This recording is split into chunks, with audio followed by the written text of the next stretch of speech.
Tonight we'll be talking about a well-known person, but perhaps not all the stories of his life are as well known. And this is the story of Yehoshua. Yehoshua is the disciple, the student of Moshe Rabbeinu. And not only is he the student of Moshe Rabbeinu, he's actually the most loyal, the most well-known, and we could say the most important, the most important student of Moshe Rabbeinu. He is the link in the chain, the one that actually carries on the continuation of Moshe's dynasty of leading the Jewish people. I will tell you that Moshe's children kind of disappear. We basically know almost nothing about the two sons of Moshe, Gershon, and Eliezer. It's a whole discussion for itself for another time, not for tonight. But the continuation, the successor of Moses is not a family member.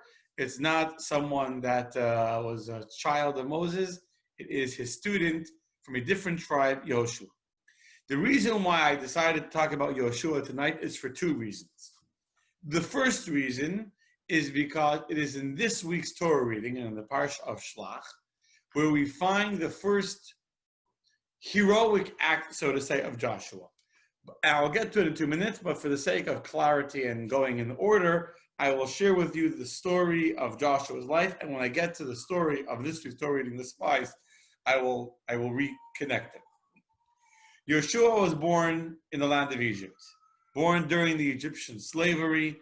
He was actually born in the year 2406, which in English is 1355 BCE. And he was from the tribe of Ephraim, which was, you want to have a discussion about the lost children for another night. It's more of a philosophical discussion, not so much a enjoyable history class. So Yehoshua is the son of Nun, that's his father's name. He is the leader of the tribe of Ephraim, which is not from the prestigious tribes, but he is unbelievably loyal and faithful to Moshe, more than anyone else in the entire Jewish people. So much so that we are told that when, let me move the camera back a little bit, we are told that when Moshe goes up the mountain for 40 days and nights to receive the Torah from God, during that time, or at the end of that time, what happens? The golden calf. You all know the story. The Jews are worried that Moshe is not going to come back down the mountain. They make the golden calf. And when Moshe comes down the mountain, who's waiting for him at the mountain? Yehoshua, Joshua. And Joshua has not, the Torah tells us, he did not leave the foot of the mountain for 40 days and 40 nights. He slept there. He ate there. He lived there. The analogy would be, although the havdil to compare, but like when your puppy is waiting for you to come home from work, and all day is waiting by the door, and you come home, it's like waiting and jumps, so excited to greet you. This was Joshua. Moses went up the mountain. Obviously, Yehoshua, Joshua was not allowed to go up Mount Sinai together with him, and so he waits at the foot of the mountain till Moshe comes back down. And the Torah says that when Moses came down the mountain, Joshua comes up to Moshe. He hasn't seen him in 40 days. He says, I hear noises coming from the camp. He had no idea what they were. He had no idea that there was a golden calf happening. I hear sounds of distress. And Moshe tells Joshua, and Moshe had already been told by God what was happening. He tells Moses, he tells Joshua, they're not sounds of war, they're not sounds of rejoicing, they're sounds of anus, of perversion, of corruption that you're hearing. And sure enough, Moses breaks the tablets, etc. But what's fascinating is that Yehoshua was never part of the sin of the golden calf. He was so oblivious that when Moshe comes on the mountain, he doesn't even know what the noise of their celebration is. And in fact, we are told that that Yehoshua is the nar, is the lad. He was so humbled and so nullified and so committed to his teacher, to Moshe Rabbeinu, to Moses, that he was considered like a young lad, although he was already a grown man, who would accompany Moshe to his tent. He never left the tent, not without Moshe. More stories, also how he tried to defend Moshe's honor when Eldad and Medad were prophesying that Moshe would die and Joshua would lead the Jewish people into Israel. So imagine you're Joshua and two prophets. It's the whole story. We talked about it in our Monday night class, not last week, but 2 weeks ago. Eldad and Medad are prophesying that Moshe would die and that Joshua will be the one to lead the Jews into Israel. And most people will feel, oh, look at me, I'm going to be the next leader of the Jewish people. And the exact opposite thing happened. Joshua tells Moshe, stop them, stop them. And instead Moshe says, if only all the Jews were prophets. Anyway, towards the end of Moses' life, God tells Moshe he's not going to enter the land of Israel, as had been prophesied, and that instead Yehoshua, and so Moshe asks God, please give the Jews a leader that will continue in their stead. And here's actually a hint where he's asking for his own children to be given some kind of leadership position amongst the Jews. God does not accept his request, and instead he says that the most fitting person, a person has the Ruach Elokim, has the Spirit of God within him, is Yehoshua, Joshua. And the very first person to ever receive smicha, which today smicha means rabbinical ordination. So I was in the Rabbinical College of America and I got my smicha from 6 different rabbis. But in biblical times, smicha came from the word to be somech, your hand. Somech means to rest. Moses actually rested his hands upon the head of Joshua in front of the entire assembled congregation. So they should realize and recognize that Joshua was receiving the continuation from his teacher Moshe. And actually God speaks to Yehoshua and has Yehoshua speak to the Jewish people in front of Moshe in order that people shouldn't say that Joshua was unable or unwilling, not competent to speak in the lifetime of his teacher. And so even before Moshe Rabbeinu passes away, Yehoshua, Joshua is already put into at least one time to speak and to lead the Jewish people to show that he is ordained by God himself to be the continuation of the leadership bringing the Jews into Israel.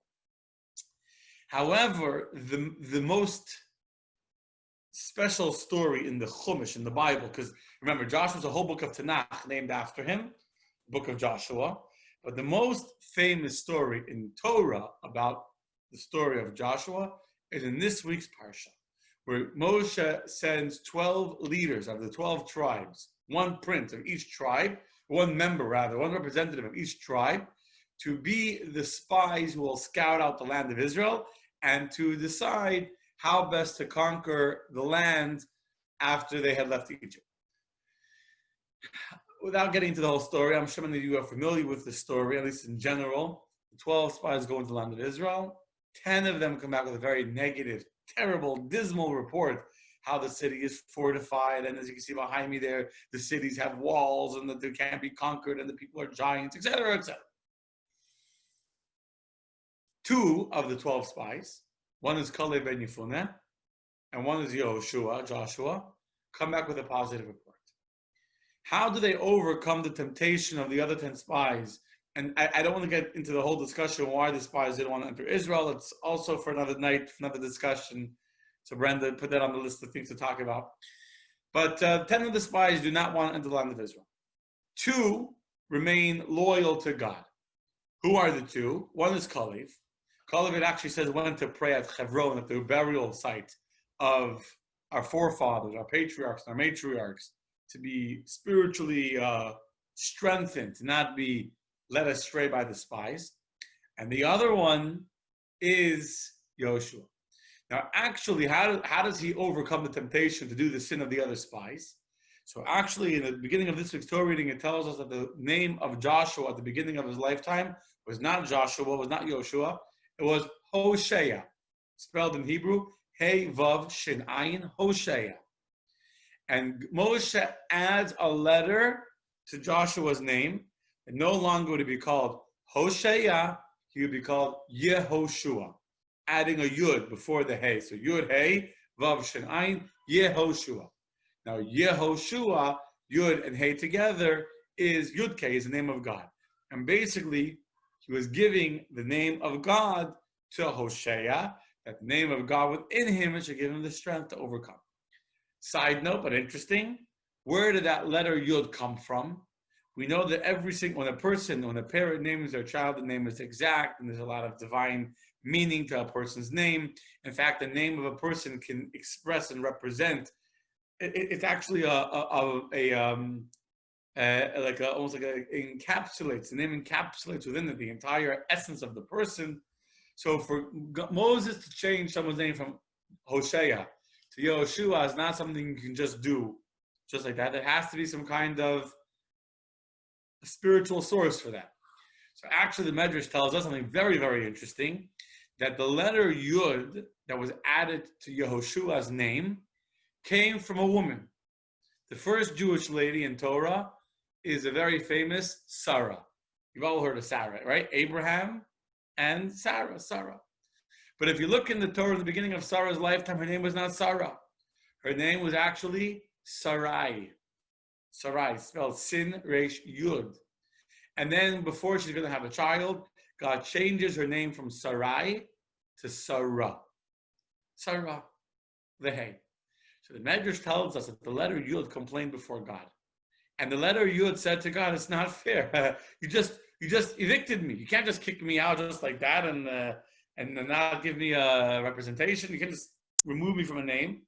And so God said, now you were the last letter of the name of Sarah.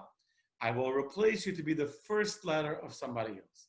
And so later on, years later, that Yud, which means the letter Yud is just the letter Yud, every letter in Hebrew is a spiritual energy to it. It contains a divine power. So that divine power that had been removed from Sarai to give her the letter Hey of Sarah, that Yud was added to Yehoshua to give him a special spiritual strength of having the name of God of Yud-K at the beginning of his name. And with that power, he was able to overcome the temptation to remain in the comfort of the clouds of glory, where they would have the mun coming down from heaven, where they had the well of Miriam, where they didn't have to work for a living, where they didn't have to pay a mortgage, where they didn't have electric bills and insurance, and to recognize that our divine mission is to enter the land of Israel and to do as they have been commanded to do. Okay. So Moshe, before, as I mentioned before, makes Yehoshua the leader of the Jewish people before he dies. He does the smicha, he places his hands on top of Yehoshua to formally initiate him into leadership. And then Moses passes away. Moses passes away on the 7th day of Adar, Zayin Adar. For 30 days, the Jewish people mourn the death of... Are we on Facebook? Oh, I think we lost it for a second. Okay. For 30 days, the Jewish people mourn the death of Moshe. And after the 30 days, which is now the 7th day of the month of Nisan, is the day that Joshua formally accepts the leadership of the Jewish people. He didn't want to do it during the 30-day mourning period. On that day, God appears to Yehoshua and says to him, prepare yourself and prepare the nation, prepare the Jews to get ready to conquer the land, to cross the Jordan River and to enter the land of Israel. So this is the 7th day of Nisan. They prepare for the next 3 days. On the 10th day of Nisan, Joshua leads the people across the Jordan River. The Jordan River actually splits to allow the people to walk through, and they put up a mound of 12 stones as a remembrance of the miracle and the remembrance of the covenant that they made with God, and they enter the land of Israel. The land of Israel, when the Jews entered in the Hebrew year 2448, talking about 3,300 years ago, the land of Israel was actually not under one leadership. You think only today that Israel is divided politically? There were 31 different kingdoms within the land of Israel, which is hard to imagine because Israel is a small little space. But it was actually a very important central area on the crossroads of the main civilization of the time. And every city was a fortified entity in and of itself. So it wasn't like there was like one battle that would have to be fought and they would have control of the land. Each and every city was self-protected, had its own government, its own king, its own army, and they were powerful. You have so many kings living together, each one has to protect themselves and defend themselves. So you're talking about a very, very powerful, fortified, militarily strong land. The Jews enter the land of Israel, and Yehoshua was not only a spiritual leader of the Jews, he was also a warrior. He was a battle warrior, a leader, a general. In fact, the most famous, not most famous, I shouldn't say most famous, but already in the Torah, we already see where Moshe appoints Joshua to be the leader militarily of the Jewish people when Amalek attacked the Jews. The Parsha B'Shalach, the nation of Amalek attacks the Jewish people, and the one that is appointed by Moshe to be the general of the army and to fight the war to defend the Jews is Yehoshua. So Yehoshua already has military credentials, has experience, and in fact, all of the 31 kings would have to be conquered in a real battle, natural war, etc. But the first city, God said, I want it to be supernatural. I want it to be miraculous. I want to make a statement. The world should know that the Jews have arrived. And the Jews are coming with the power of God. They're coming with our strength. And therefore, I want them to know that we're here. And so the very first city to be conquered was the city of Jericho, which you can see on the virtual image behind me. By the way, for a second, the city of Jericho that comes crashing down. Okay. However, before I talk about the actual destruction of Jericho, I need to tell you one more story. And this story is important, not just because it's important, but because this will be important to this life story of Yehoshua and how he gets married. You know, everyone always wants to know, how did you get married? One of the questions I get asked most. So how did you meet Chana? How did you get, was it a matchmaker? Who connected you? How did it work? So the same thing is true with same thing is true with, that's better. Same thing is true with our marriage, with Joshua's marriage, the same thing. So how did it work? So, playing with the lights here.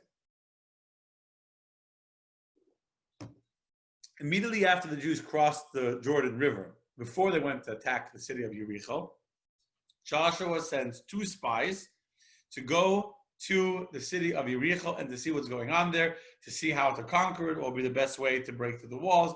Again, as I said, it was a very heavily fortified city with very powerful walls, etc. The 2 spies that are chosen are Caleb and Yehoshua, the same spy that 40 years earlier went together with Joshua and the other 10 spies and did not get distracted and go led astray. And the other one is Pinchas. Pinchas is the one that kills Zimri, the prince of Shimon. Not for tonight, no. They come with the spies and they go to an inn owned by a woman named Rachav, or in English Rahab, I think. In English Rahab. Rachav is her Hebrew name.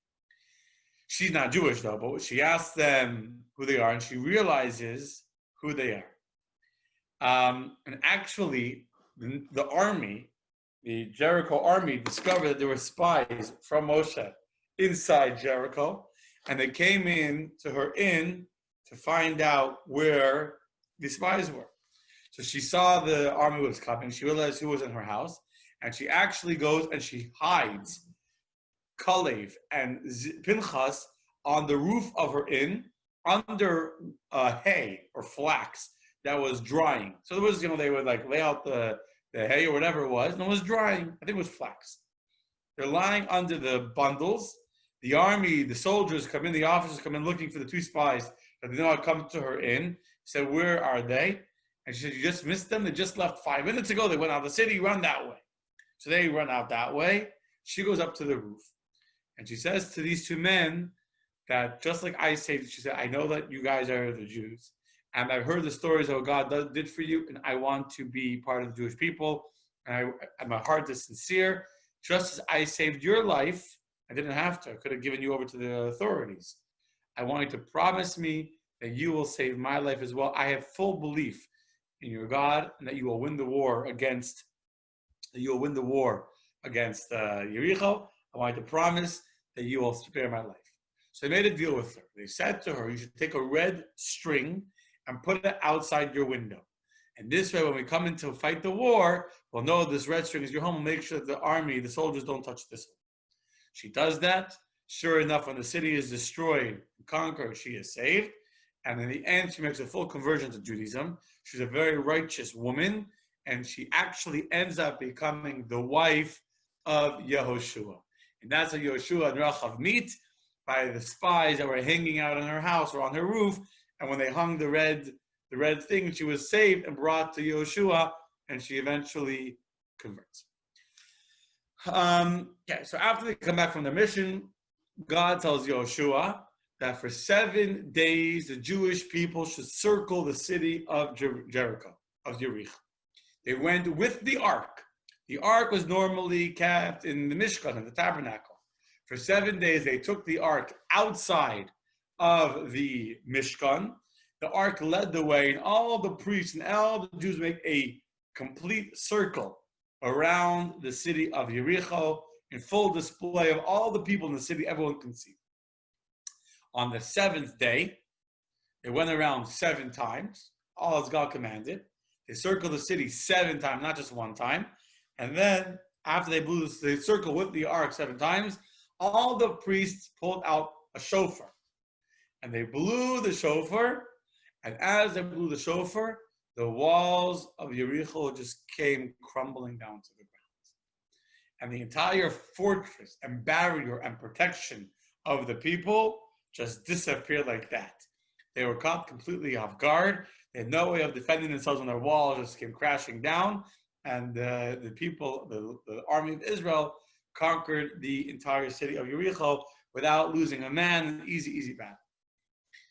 I don't want to go through every single story. There's 31 kings. For 7 years straight, Yehoshua is leading the Jewish people from battle after battle after battle in trying to conquer the land of Eretz Yisrael from the kings that were living over there. 7 years of nonstop battles. The next battle after Yericho was the Battle of Ai, which was another whole story where there the Jews actually lost the first battle. And the reason why Joshua prays to God to understand what had they sinned to lose the battle, and an angel comes before Yehoshua and tells him that they had been commanded that no one should take any of the spoils of the loot of Yericho. Was from God. The other city they could take the spoil, but not the first one. There was one person who had taken some of the spoils, he had hid them in his under the tree by his tent, and because of that, God's displeasure had been aroused against the Jews, and because of that, that's why they had lost the war. So they discover who it is. He confesses his sin. They punish him, and after that, the Jews are victorious. Again, there's a whole book of Tanakh over here. See the Tanakh, a whole book full of stories of the Jewish people conquering the many wars that they had to fight. There's only one more battle that I really want to talk about. That's the most famous of all the battles, and it's the second reason why I am sharing this story of Joshua tonight. The second battle, not the second, the second very famous battle is the war against the Gibeonim.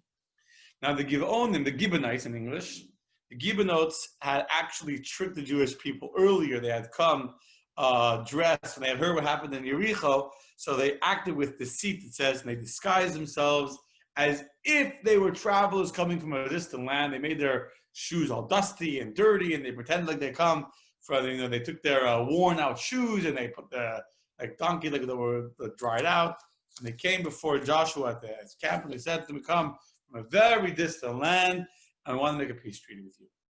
So Joshua makes a peace treaty with them, and only after he discovers these people are actually the Gibeonim, and he's very, when he discovers this, he's very, upset. But later there's a battle at Gibeon. But this is not with the Gibeon. I made a mistake actually. With the Amorim in the land of Gibeon. So a slight correction. The Jews are now at war with the Amorites. And they're in Gibeon. And they come to Gibeon and they're fighting a war. And they're doing good in the war. They're winning the war. However, the sun is starting to set. And the Jewish people are running away. I'm going to read to you from the Tanakh. Joshua came upon them suddenly, these Amorim. He was afraid, and God says, "Don't be afraid." He comes upon them suddenly, and the people got afraid, and Hashem confounded them, and they chased them all the way till Gibeon. All day, they're chasing after the enemies trying to escape. They chased them all the way to Beth Haran, and there they were on the descent of Beis Haran, which means that basically that they were right over there, it doesn't say clear here, but they're in the valley of Ayalon, is where it is. If you go to modern day Israel today, I was there actually. So you go to the valley of Ayalon. That's where Joshua stops the sun in a second. And they're chasing them. They come over there, and the sun is starting to set. And in the dark, today they didn't have the night goggles and laser vision. And night came, battle stopped. You couldn't see anything. It was dangerous. So they would have escaped into the mountains if night would have come. So Joshua says in the verse, and Ozi Daber Yeshua Hashem. So then Joshua spoke before Hashem, and he said, on the day that Hashem had delivered the Amorite for the children of Israel, and he said before the eyes of Israel, Shemesh begivain doim. Shemesh begivain doim means that the sun should stand still at Givain, v'yerdeyach be'emek Ayalon, and the moon should stand still in the valley of Ayalon. Then the sun stood still, and the moon stopped until the people took retribution against their enemies. This is what it means. It says in the verse, in a different book, the sun stood in the middle of the sky and I hastened to set for a whole day. This is something that the Torah tells us, such a day never happened, not before and not after. That God would listen to the voice of man.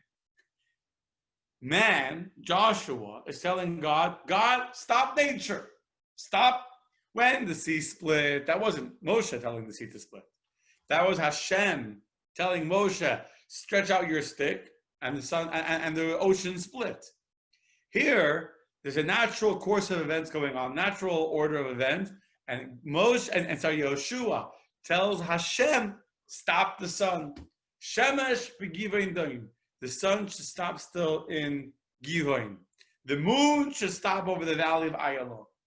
And this is the only time in the Torah, it's right here in the Tanakh, the only time in the Torah that the sun, that God actually listened to a person like that to change and to stop the course of nature like that.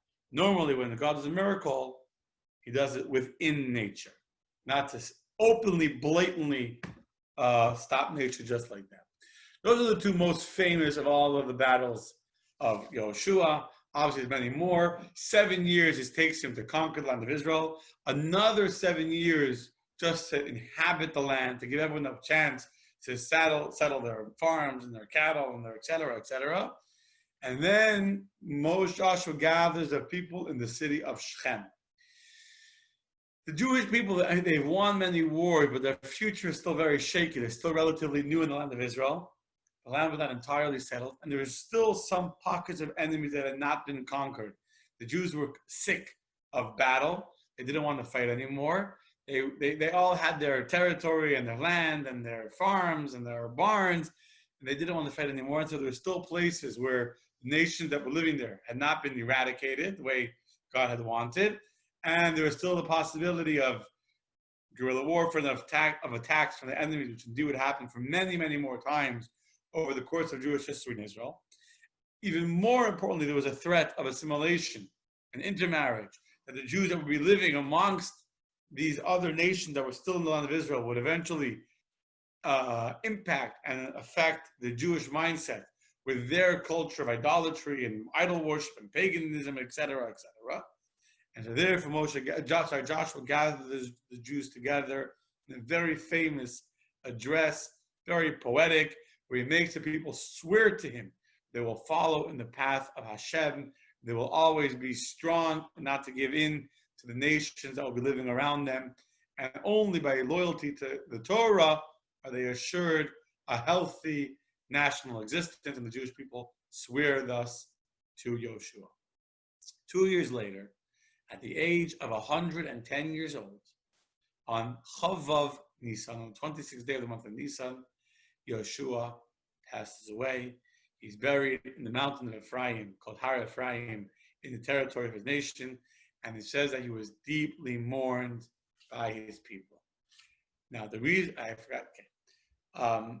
And this is the story of the second line in the chain of the Jewish people from receiving the Torah Mount Sinai. From Moses, the very next person after Moses was Yehoshua.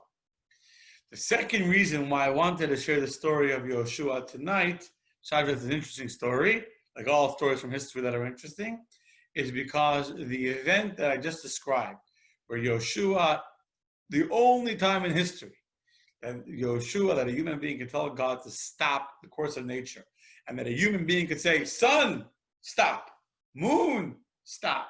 The only time that happened, that was on Gimel Tammuz, on the third day of Tammuz, which will be next week, Thursday, exactly 1 week from today, is the day when Yehoshua stopped the sun and did not allow the sun to continue its course. So since not only did Yehoshua in this week's Torah reading, story of the spies, but the story of stopping the sun happened next week, so I share the story. And maybe next week we'll talk about the comparison, because next week, Thursday, is also the yard site of the Lubavitcher Rebbe.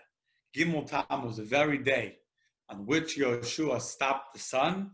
That is the day in 1994, 26 years ago, 7 years ago, that our Rebbe, Rabbi Menachem Mendel Schneerson, passed away as well.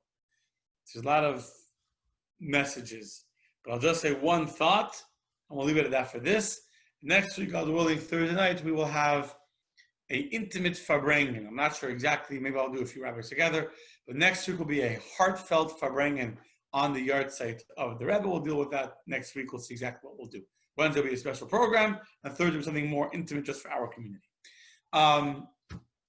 It says that Moses, the Talmud compares Moshe and Yehoshua to the sun and the moon. Moses is the sun, and Joshua was, as I mentioned earlier tonight, his whole existence was continuing the teachings of his teacher. That was his whole existence. And yet, so we thought the sun is powerful, much more powerful than the moon. So Moshe gave, but yet even though the moon has no light of its own, it's merely reflecting the light of the sun. This is the approach bottom up, meaning you have top down, the sun shining, that's Moshe. That's the one that received the Torah on Mount Sinai and gave it to us. And then you have the bottom up approach where we transform the physical world into a moon, where this is the job of us, the generation living after the passing of the Rebbe teaching us like the sun shining. And now, Gimel Tammuz, the day when Moshe stopped, when Joshua stopped the sun and the moon, it's the day that in some ways, like the whole world stopped, and we, on our own, have to now be like the moon. The moon shines when the sun is not there, to shine in the darkness of the world and to light up the world with the coming of Mashiach. That is the story of Joshua. Hope you enjoyed the story. God willing, next week we'll be back on Scheduled Torah Unzipped on Monday night, and Tuesday we'll do something special for the Rebbe. I sent out a survey, and I'll be again tomorrow's email as well, for the next 4-week course. The last course we did on how happiness thinks was Baruch Hashem a great success. We had 50 people that registered, and we had a lot of people that attended the classes. We're going to do another similar style 4-week course online, free of charge. Anyone can join. Fill out the survey, to one question survey, just to know what topic most interests you. And we look forward to many more opportunities. If you want to get a challah from a pick-me-up challah, a homemade challah from my amazing wife Chana, please make sure you email me tonight so we can make sure you're on the list to receive a challah. And God shall bless us all with peace, happiness, and open, revealed blessings and miracles from God to overcome all the struggles and all the temptations and all the challenges that we have, like Joshua, to conquer the world, transform it from a land of 31 disconnected, separate, divided kings, like today, into one united land, the Holy Land, the promised land of Israel.